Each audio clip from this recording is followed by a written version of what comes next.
The Great Hall of the Galactic Council buzzed with fear and anger. Hundreds of alien delegates from across the galaxy stood in their special seats, their voices mixing into a loud roar of panic. The massive screens around the circular room showed the same terrible sight over and over again. A huge fleet of unknown ships was moving toward the outer worlds, destroying everything in their path. Admiral Kexnash of the Alterian Federation slammed his four-armed fist on his speaking platform. His blue skin had turned dark with worry.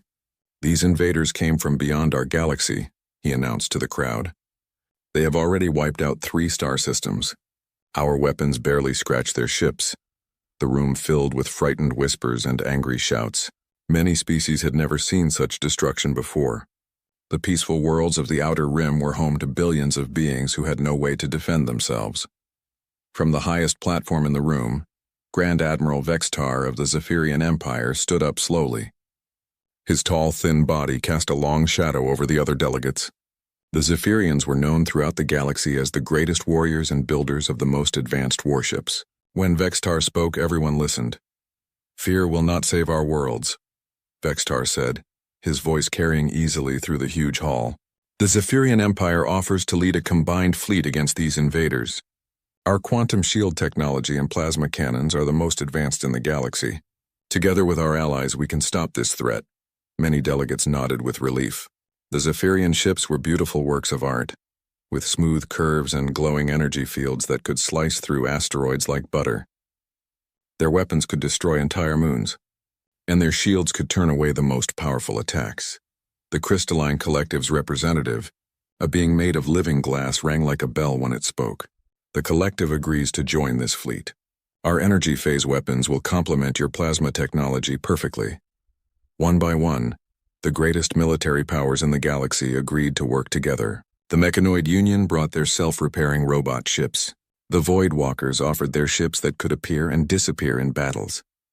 The Plasma Lords promised their sun-powered weapons that could burn through anything. But in a small section of the hall, Ambassador Sarah Chen of Earth sat quietly. She was a middle-aged woman with gray hair and tired eyes. Most of the other delegates had forgotten that humans were even part of the Galactic Council. Earth was considered a backwater world with primitive technology. Admiral Vextar noticed the human sitting alone. A cruel smile crossed his face. "Ambassador Chen," he called out, his voice dripping with fake politeness. "Surely Earth wants to contribute to this great effort. Perhaps you could offer some of your charming metal ships?" Laughter rippled through the hall. Everyone knew about human ships. They were big, ugly blocks of metal that moved slowly through space. While other species had learned to use pure energy for everything, humans still used old-fashioned rockets and bullets. Their ships looked like they belonged in a museum, not in a real space battle. Sarah Chen stood up calmly. She was not tall or impressive like the other delegates, but something in her eyes made a few of the smarter aliens stop laughing. "Earth will defend its territory," she said simply. "Our fleet is already in position." This caused even more laughter. The Zephyrian admiral could barely control himself. "Your fleet? Those ancient relics that barely made it to your moon?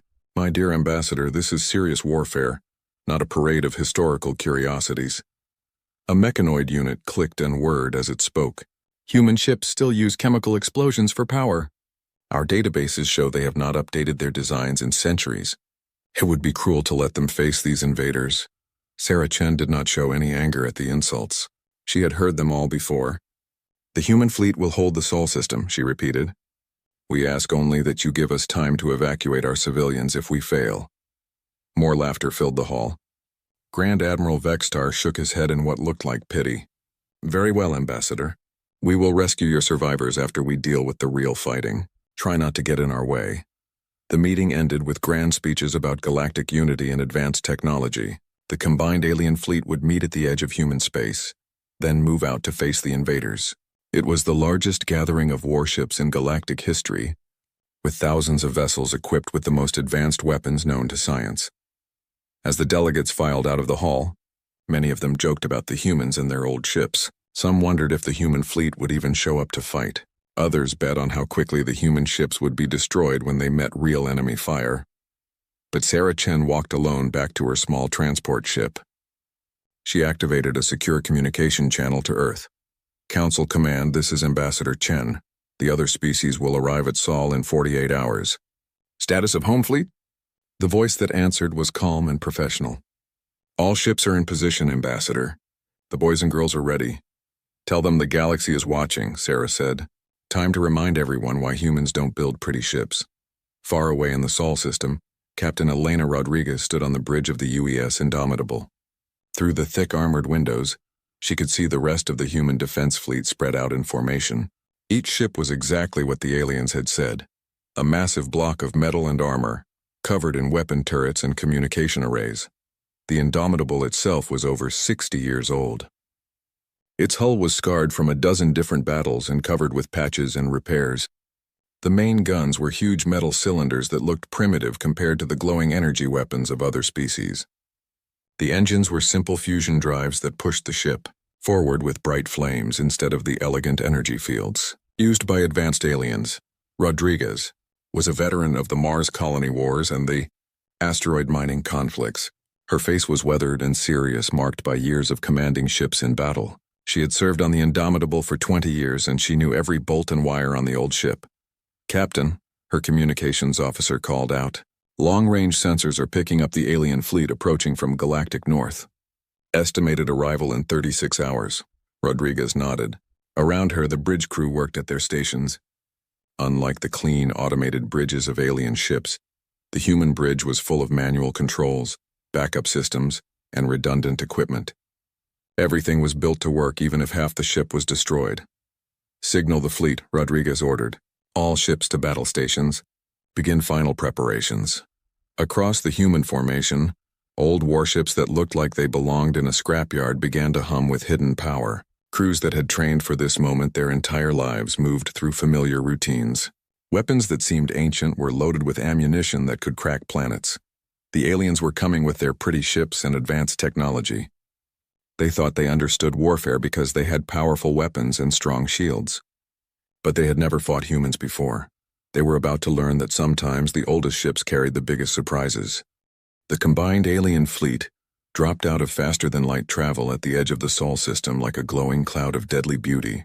Thousands of ships spread across space in perfect formation, their hulls shimmering with energy shields and their weapons glowing with contained power. Grand Admiral Vextar stood on the bridge of his flagship, the Cosmic Triumph. The ship was a masterpiece of Zephyrian engineering, shaped like a graceful bird with wings made of pure energy. Through the transparent aluminum windows, he could see his magnificent fleet arranged in attack formations that had been perfected over centuries of warfare. Report, Vextar commanded, his 4 eyes focusing on the tactical display. His weapons officer, a young Zephyrian with bright silver skin, looked up from his console with excitement. Sir, our scanners have located the human defensive fleet. They are positioned in a loose formation around the 4th planet, Mars, according to our star charts. Show me, Vextar ordered. The main screen filled with an image that made several bridge officers laugh out loud. The human fleet looked exactly like the jokes they had heard at the Galactic Council. 67 ships hung in space like ancient metal boxes, their hulls dark and scarred. Compared to the elegant curves and glowing energy fields of the alien vessels, they looked like chunks of old metal that someone had forgotten to throw away. By the 7 suns, breathed Captain Thexley of the Crystalline Collective, his voice coming through the communication system. Are those actually warships? They look like cargo haulers from my great-grandfather's time. The mechanoid admiral's electronic voice crackled with amusement. My databases indicate those designs are at least 200 years old. The largest vessel appears to be using a basic fusion drive system. How quaint. Vextar studied the human formation with the eye of an experienced warrior. The ships were spread out randomly with no elegant battle patterns or coordinated energy fields. Their weapons appeared to be simple metal turrets that stuck out from the hull like old-fashioned cannons. Magnify the lead vessel, he ordered. The image zoomed in on the UES Indomitable, and the laughter on the bridge grew louder. The ship was covered in patches and repairs, like an old ground vehicle that had been fixed too many times. Its main guns were huge metal cylinders that pointed forward like the weapons of ancient warships from primitive worlds. Sir, the scanning officer reported, trying to control his laughter. Their communication system is using simple radio waves, not even quantum encryption. Should we establish contact? Oh yes, Vextar said with a cruel smile. Let us speak to these brave warriors. The communication went out on all frequencies, broadcasting in the common galactic language. Vextar's voice was smooth and mocking. Human vessels, this is Grand Admiral Vexitar of the Zephyrian Empire, commanding the combined galactic fleet. You are clearly outmatched and outgunned. Surrender now, and we will ensure your safe evacuation before we deal with the real threat to the galaxy. For a long moment, there was silence. Then a simple radio transmission came back from the human flagship. The voice was calm and professional, with a slight accent that sounded strange to alien ears. Unknown Fleet. This is Captain Elena Rodriguez of the United Earthship Indomitable, commanding the Sol Defense Force. Your intentions in this system are unclear. State your business or withdraw immediately. The alien bridge officers looked at each other in amazement. Did these primitive humans really think they could give orders to the most powerful fleet in galactic history? Vextar leaned forward in his command chair. Captain Rodriguez, perhaps you do not understand the situation. We represent over 50 advanced civilizations. Our ships carry weapons that can destroy planets. Your ancient vessels pose no threat to us whatsoever. This is your final chance to surrender with dignity. Another pause, then Rodriguez's voice came back, even calmer than before. Negative. The Sol Defense Force will not stand down. Human territory is protected by human ships and human crews. If you wish to pass through this system, you will need to go through us. The bridge erupted in laughter. A Plasma Lord Commander's fiery voice crackled over the communication system. Did they just challenge us to battle? With those museum pieces? Sir, the tactical officer reported, wiping tears of laughter from his eyes.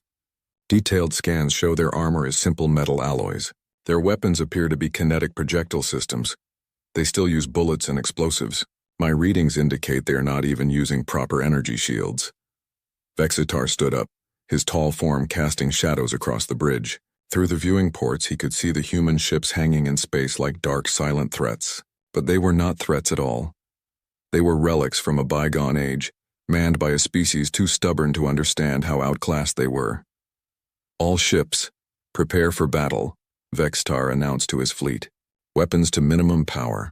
We do not want to vaporize them completely. Perhaps we can disable their engines and take some prisoners for study.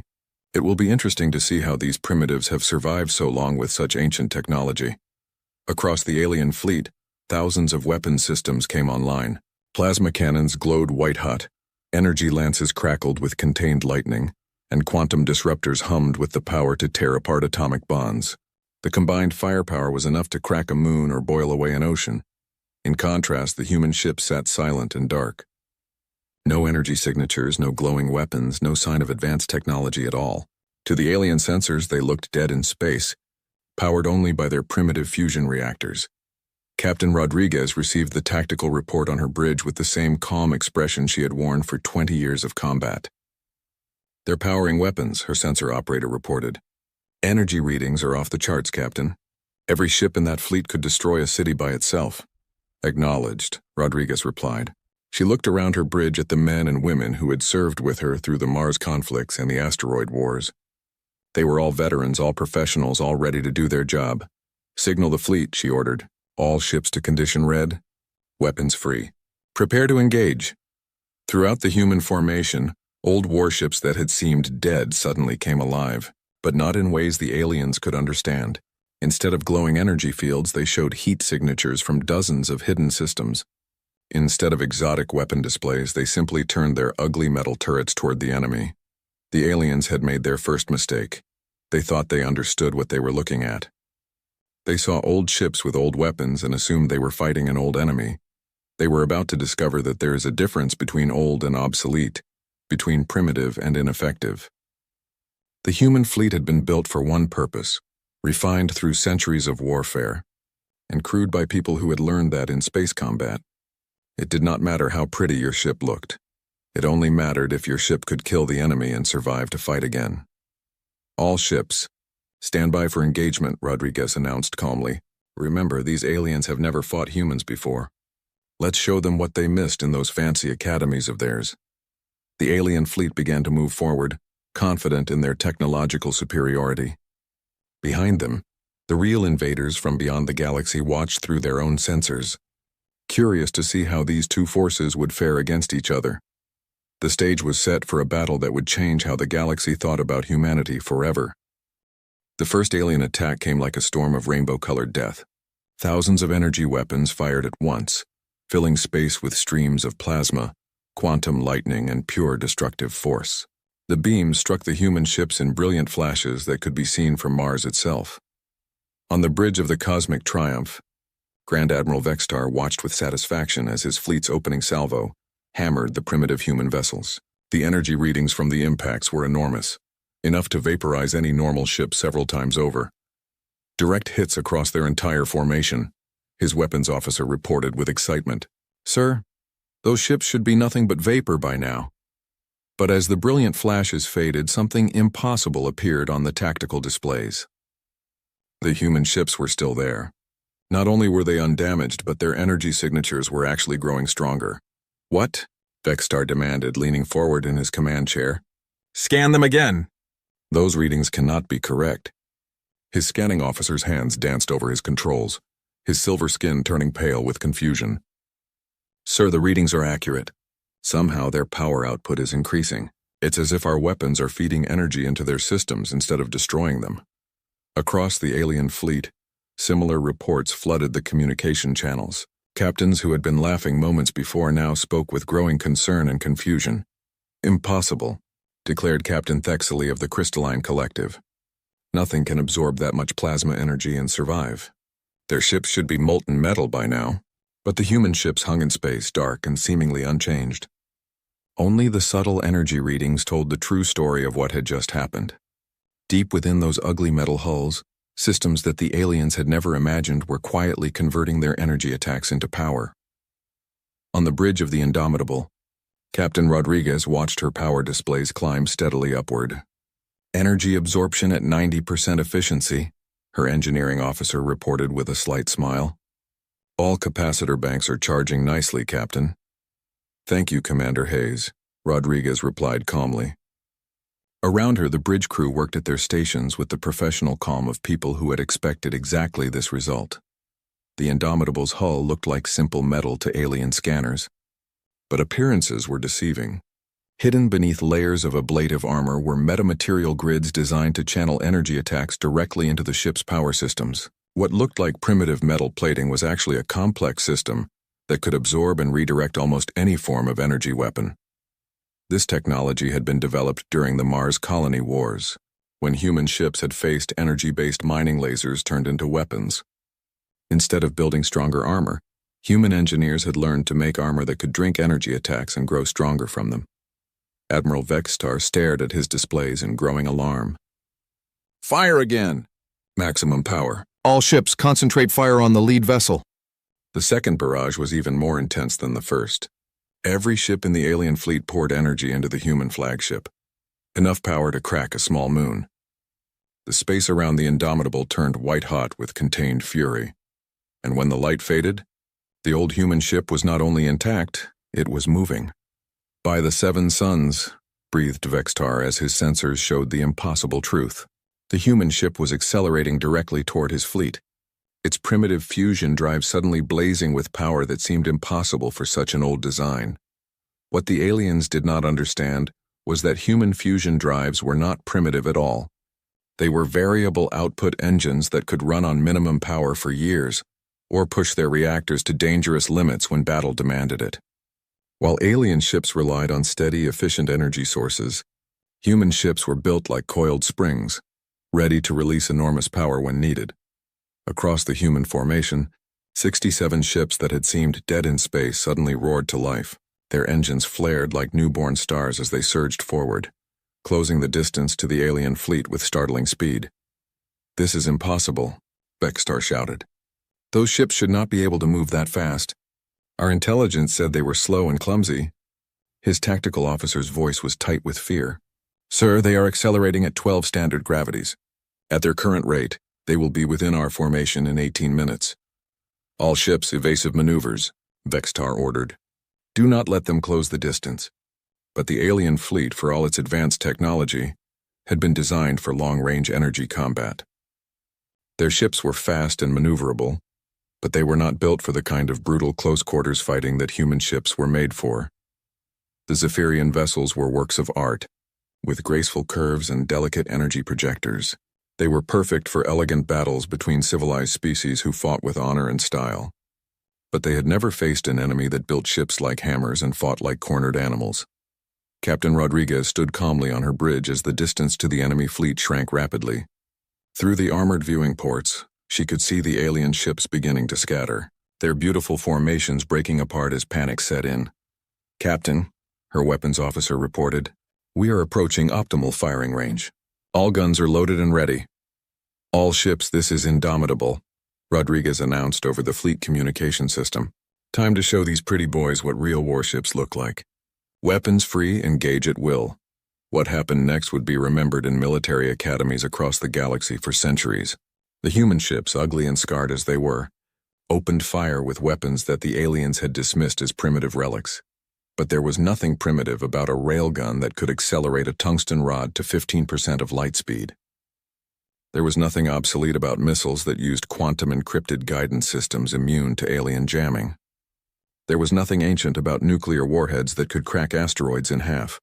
The first human salvo tore through the alien formation like a hurricane through a flower garden.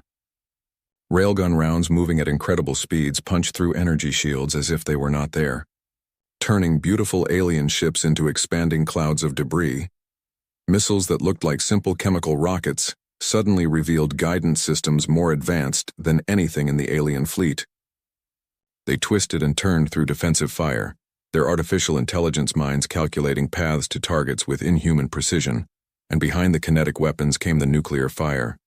Warheads that had been designed to destroy asteroid mining facilities released their fury among the alien ships, turning the elegant vessels into brief, bright stars. "Shields are useless," screamed a mechanoid captain over the communication system. "The projectiles are moving too fast. They punch right through our energy barriers. My ship is hit," reported a Plasma Lord commander. "Hull breach on all decks. We are losing atmosphere." Vextar watched in horror as his beautiful fleet was torn apart by weapons he had thought were museum pieces. His tactical display showed ship after ship going dark as human fire found its mark with deadly precision. "How?" he whispered, staring at the approaching human vessels. "How are they doing this?" The answer was simple, but it was one that the advanced alien civilizations had forgotten in their pursuit of elegant technology. The humans had never stopped fighting each other. While other species had achieved peace and focused on making their weapons more sophisticated, humans had spent centuries making their weapons more deadly. Every human ship was a veteran of multiple conflicts. Every weapon system had been tested in actual combat. Every design had been refined through the harsh teacher of battlefield experience. The aliens had built ships to impress other aliens. The humans had built ships to kill enemies and survive battles. There was a difference, and that difference was about to cost the alien fleet everything. As the human ships closed to point-blank range, their battered hulls scarred but intact, Admiral Vextar finally understood the mistake his fleet had made. They had not been fighting primitives at all. They had been fighting specialists. The human fleet crashed into the alien formation like an avalanche of metal and fury. At close range, the true nature of human warfare revealed itself in all its terrifying efficiency. Captain Elena Rodriguez stood on the bridge of the Indomitable as her ship's main guns rotated toward the alien flagship. The massive weapons systems, which had looked primitive and clumsy to alien eyes, now showed their true purpose. Each gun barrel was longer than most alien ships, designed to accelerate projectiles to speeds that could crack planets. "Target the large Zephyrian vessel," Rodriguez ordered calmly. "Main guns, fire for effect." The Indomitable shook as its primary weapons unleashed their fury. Twin streams of tungsten rods, each one accelerated to 15% of light speed, streaked across space toward Vextar's flagship. The projectiles moved so fast that they appeared as brief lines of light against the darkness. Grand Admiral Vextar had less than a second to register the incoming fire before it struck. The tungsten rods hit his ship's energy shields and passed through them as if they did not exist. The projectiles punched through the graceful hull of the Cosmic Triumph like bullets through paper, creating perfectly round holes that immediately began venting atmosphere and energy. "Hull breaches on decks 4 through 12, his damage control officer shouted over the sound of alarms. "Sir, our shields cannot stop solid projectiles moving at those speeds." All around the alien fleet, the same scene was playing out. Ships that had been built to fight energy-based battles found themselves helpless against kinetic weapons that simply ignored their defenses. Energy shields that could turn away the most powerful plasma beams were useless against chunks of metal, moving at incredible velocities. The human ships moved through the alien formation like predators among prey. Their ugly, scarred hulls absorbed energy weapon hits and converted the power to their own systems, while their primitive-looking guns tore through alien defenses with contemptuous ease. UES Thermopylae, a heavy cruiser that had fought in the asteroid wars, engaged 3 mechanoid vessels at once. The robot ships tried to surround the human vessel, their sleek forms dancing through space as they poured energy fire into the old cruiser's hull. But the Thermopylae had been built for exactly this kind of fight. Its captain, Commander Sarah Park, had learned her trade in the brutal close-quarters battles of the mining conflicts. She knew that in real combat, there was no substitute for thick armor, powerful guns, and the will to use them. "Rotate ship, bring all guns to bear," Park ordered. "Show these machines how humans fight." The Thermopylae spun on its axis, bringing dozens of weapon turrets into firing position. What the aliens had mistaken for simple chemical guns were actually a mix of railguns, missile launchers, and point defense systems that had been refined through decades of human versus human warfare. The broadside that erupted from the human cruiser was like nothing the mechanoid vessels had ever faced. Railgun rounds shredded their robotic hulls while guided missiles curved around their defensive fire to strike from unexpected angles. Nuclear-tipped torpedoes detonated among their formation, turning the elegant robot ships into glowing clouds of vaporized metal. "Impossible," transmitted the surviving mechanoid commander. "Our armor is composed of self-repairing smart materials. These weapons should not be able to damage us." But human weapons had been designed to fight human armor, which was often just as advanced as anything the aliens possessed. Nuclear-tipped penetrator rounds did not care about self-repairing materials when they could vaporize entire sections of hull in microseconds. Across the battlefield, similar scenes played out as human ships demonstrated the brutal effectiveness of their combat systems. The UES Marathon engaged a squadron of crystalline collective vessels, its missile batteries filling space with hundreds of guided warheads that twisted and turned through defensive fire like living things. The crystalline ships, beautiful constructs of living glass and energy, tried to use their phase shift technology to avoid the incoming missiles. But human guidance systems had been designed to track targets that could jump between dimensions, a technology developed during conflicts with rebel colonies that had access to experimental jump drives. The missiles followed their targets through multiple phase shifts, their quantum-encrypted brains calculating intercept courses that seemed impossible. When they finally struck, the crystalline hulls shattered like windows hit by hammers, sending rainbow fragments spinning through space. Captain Rodriguez watched the battle unfold around her flagship with the calm professionalism of someone who had seen it all before. To the aliens, this was a shocking display of primitive brutality. To her, it was Tuesday. "Captain," her communications officer reported, "Admiral Vextar is trying to contact us." "Put him through," Rodriguez replied, never taking her eyes off the tactical display where alien ships were dying by the dozens. Vextar's image appeared on the main screen, and Rodriguez could see the fear and confusion in his alien features. Behind him, his bridge was filled with smoke and the sound of damage control teams working frantically.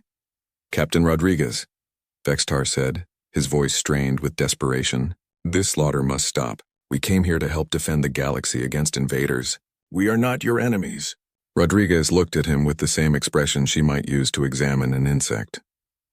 "You entered human space with weapons charged and made demands for our surrender. In my experience, Admiral, that makes you an enemy." "But we are advanced civilizations," Vextar protested. "We have laws of warfare, codes of honor. This is butchery." "This is warfare," Rodriguez replied simply. "Your people have spent centuries making your ships prettier and your weapons more elegant. My people have spent centuries making our ships tougher and our weapons more lethal. The difference is showing." Around the Indomitable, the human fleet continued its methodical destruction of the alien formation, ships that had taken decades to build and represented. The pinnacle of their species' technology were being reduced to scrap metal in minutes. The UES Gettysburg cornered a Voidwalker, ship that was trying to escape by phasing into subspace. The human vessel's weapons officer had dealt with similar tricks during the rebellion of the outer colonies. and he knew exactly how to handle enemies that could disappear from normal space. Tachyon pulse full spread, he ordered. The Gettysburg fired a barrage of exotic particles that disrupted the subspace continuum itself, forcing the Voidwalker ship back into normal space directly in front of the human vessel's main guns. The resulting explosion lit up half the solar system. Meanwhile, the UES Valley Forge engaged in a knife fight with a Plasma Lord dreadnought, the two ships so close that their hulls almost touched. The alien ship poured solar fire into the human vessel's armor, turning sections of hull white-hot with contained star fury. But the Valley Forge had been designed for exactly this kind of punishment. Its armor was not just metal. It was layers of reactive materials, heat sinks, and emergency systems that could function even when most of the ship was on fire. The human crew continued to fight even as their bridge filled with smoke and their hull glowed with heat. The alien ship, for all its power, had never been built to take damage. When the Valley Forge's point-blank railgun fire finally penetrated the Plasma Lord's elegant hull, the alien vessel came apart like a flower in a blast furnace. Admiral Vextar watched his proud fleet being systematically destroyed by weapons and tactics he had never imagined. These humans fought without honor, without elegance, without any consideration for the accepted rules of civilized warfare. They fought to win. All ships, retreat, Vextar finally ordered, his voice breaking with the shame of defeat. All vessels withdraw immediately. We cannot win this battle. But Captain Rodriguez was not finished with her lesson. Negative, Admiral, she said over the open channel. You came here to judge human capabilities. The demonstration is not yet complete. The human fleet began to move again, pursuing the fleeing alien ships with the relentless determination of hunting wolves. They had been dismissed as primitives, laughed at as relics, ignored as irrelevant. Now it was time to make sure the galaxy never made that mistake again. The battle that had begun with alien laughter ended with alien screams. Across the solar system, the wreckage of what had once been the most advanced fleet in galactic history drifted in slowly expanding clouds of debris. Grand Admiral Vextar's flagship limped through space, its elegant hull cracked in bleeding atmosphere from dozens of wounds. Half his bridge crew was dead or injured, and the beautiful energy fields that had once surrounded his ship flickered weakly like dying candles. Casualty report, Vextar demanded, though he already knew the answer would be terrible. His surviving tactical officer, her silver skin burned black from electrical fires, looked up from her damaged console. Sir, we have lost 68% of the fleet. Most of the survivors are heavily damaged and barely able to maintain life support. 68%. Nearly 7,000 ships representing 50 different civilizations and centuries of technological advancement had been destroyed or disabled by 67 human vessels that looked like they belonged in a museum. How many human ships have we destroyed? Vextar asked, though he dreaded the answer. None, sir, came the whispered reply. Several human vessels show battle damage, but all remain operational. Their casualty reports indicate minimal crew losses. Vextar stared at the tactical display in disbelief. The human ships hung in space around his fleeing survivors like dark wolves surrounding a wounded herd. Their hulls were scorched and scarred from the battle, but not one had been destroyed. Not one had even been disabled. The communication board crackled to life with the voice of Captain Rodriguez. Her tone was as calm and professional as it had been at the beginning of the battle, as if the complete destruction of a galactic fleet was simply another day's work. Admiral Vextar, this is Captain Rodriguez. You are ordered to withdraw from human space immediately. Any vessel that attempts to return will be destroyed without warning. Wait, Vextar called out desperately. Captain, please. We must speak. The real threat to the galaxy is still out there. The invaders from beyond our borders, they are the ones we came to fight. There was a pause, then Rodriguez's voice returned with a slight note of interest. Explain. There is a fleet of unknown ships moving through the Outer Rim territories, Vextar said quickly, afraid that the humans might start shooting again at any moment. They have already destroyed 3 star systems. Our combined fleet was formed to stop them before they reached the core worlds. Another pause. When Rodriguez spoke again, her voice carried a hint of something that might have been amusement. And you thought the best strategy was to demand the surrender of the only species in the galaxy that still knows how to fight a real war? The truth of that statement hit Vextar like a physical blow. In their arrogance, they had tried to push aside the one military force that might actually be able to help them. Worse, they had revealed their own weakness and incompetence in the most humiliating way possible.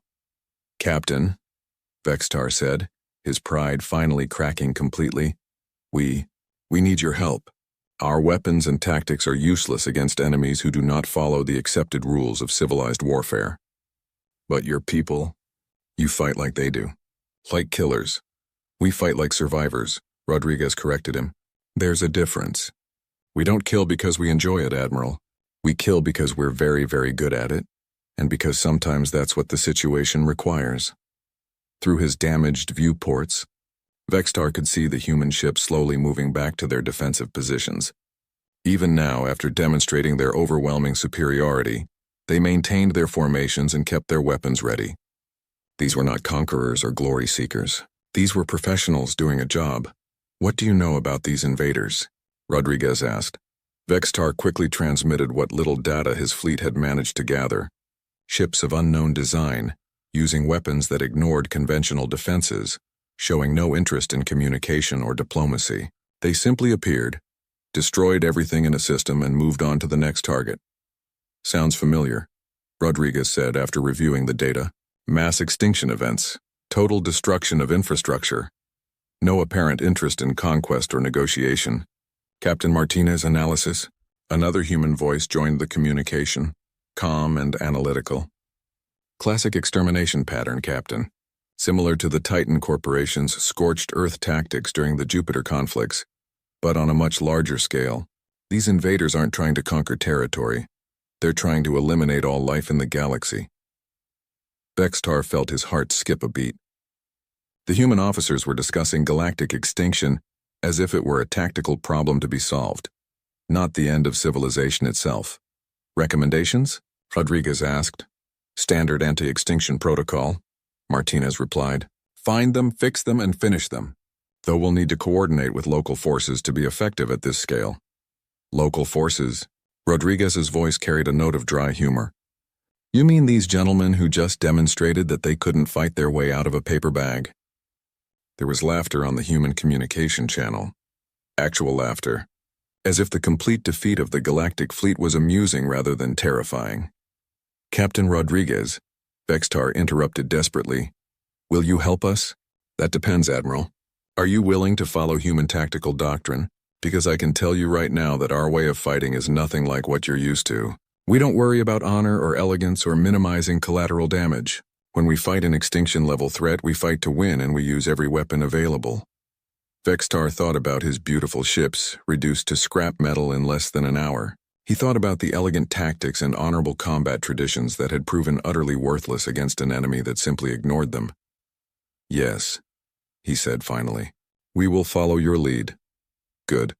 Signal your surviving ships to form up behind the human fleet. We're going hunting." As word of the battle spread across the galaxy, the impact was immediate and profound. The species that had mocked humanity's primitive technology fell silent as the reports came in. The combined fleet of the most advanced civilizations in known space had been destroyed by weapons that still used bullets and explosives. On 100 different worlds, military analysts studied the battle recordings with growing amazement and horror. The humans had not just won, they had won so completely that it redefined what galactic warfare looked like. Ambassador Sarah, Chen received the reports, in her quarters aboard the transport ship, carrying her back to Earth. She read through the casualty lists and damage assessments with the same calm expression she had worn at the Galactic Council. Her aide, a young diplomat named Jackson, looked up from his datapad with wide eyes. "Ambassador, the galactic media is calling it the most one-sided military defeat in recorded history. Some of them are saying that humanity represents a threat to galactic peace." Sarah Chen smiled for the first time in weeks. "Let them think what they want, Jackson. The important thing is that they're finally taking us seriously." Meanwhile, in the depths of space beyond the galaxy's edge, the real invaders watched the battle through their own sensors. Their artificial intelligence systems analyzed the human tactics and weapons with cold, calculating precision. For the first time since beginning their campaign of extermination, they encountered something unexpected. A species that fought the way they did. A species that built weapons for killing rather than showing off. A species that treated warfare as a profession rather than an art form. The invaders began to recalculate their plans. The galaxy's defenders were not as weak as they had assumed. At least some of them knew how to fight a real war. Back in the Sol system, Captain Rodriguez stood on her bridge and watched the alien survivors form up behind her fleet. They flew in ragged formations, their beautiful ship scarred and broken, their crews humbled by defeat. But they were still alive, and they were still willing to fight. That was something she could work with. "All ships, this is Rodriguez," she announced to the combined human and alien fleet. "Set course for the Outer Rim territories. Time to show these invaders what happens when they threaten our galaxy." The human ships turned toward deep space, their ugly hulls scarred but intact, their crews ready for whatever came next. Behind them followed the remnants of the Galactic fleet, no longer laughing at the relics from Sol. They had learned the hard way that sometimes the oldest ships carried the biggest guns, and the most primitive species knew the most about war. The galaxy would never underestimate humanity again.